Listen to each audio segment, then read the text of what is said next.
The face in the school window. Every night at exactly 11:47 p.m., the old school at the end of Maple Street lit up for a few seconds. Nobody knew why. The place had been abandoned for over 15 years after a deadly fire killed a teacher and several students during a snowstorm. Since then, the gates stayed chained shut, the windows collected dust, and the hallways were completely silent. But people in town still whispered about one thing. A face sometimes appeared in the upstairs window. Most people thought it was just a local ghost story, until Ethan saw it himself. Ethan Parker was 17, loved horror videos, and wanted to become famous on YouTube. His channel wasn't doing great, so when he heard about the abandoned school, he knew it could be the perfect video. "This is it, dude," Ethan said as he adjusted the camera on his backpack. "One viral video and we're set." His best friend Mason looked nervous. "I still think this place is messed up." Rain poured from the dark sky as they climbed through a broken side. Entrance late Friday night. The second Ethan stepped inside, a cold chill crawled up his spine. The school smelled burned. Not old, fresh, like smoke had never left the building.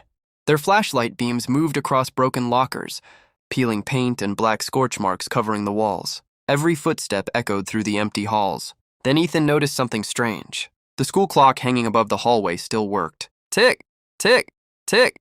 11:41 p.m. "That's impossible," Mason whispered. The power had been cut years ago. Suddenly, a loud metal bang echoed upstairs. Both boys froze. "You heard that, right?" Mason asked quietly. Ethan forced a nervous laugh. "Probably rats." But deep down, he knew it wasn't rats. They slowly walked toward the staircase. The wooden steps creaked under their feet.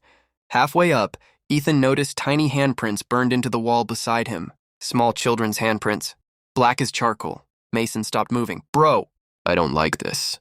Before Ethan could answer, the second-floor hallway lights flickered on by themselves for 1 second.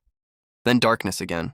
At the far end of the hallway stood a little girl. She wore an old-school uniform covered in ash. Her long black hair hid most of her face. Water dripped from her clothes onto the floor. Ethan's breathing stopped.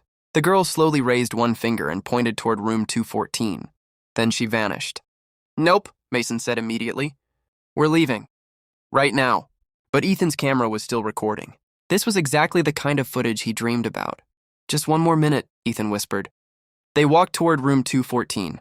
The classroom door was slightly open. Inside, old desks sat covered in dust and burned papers. Then Ethan noticed writing on the chalkboard.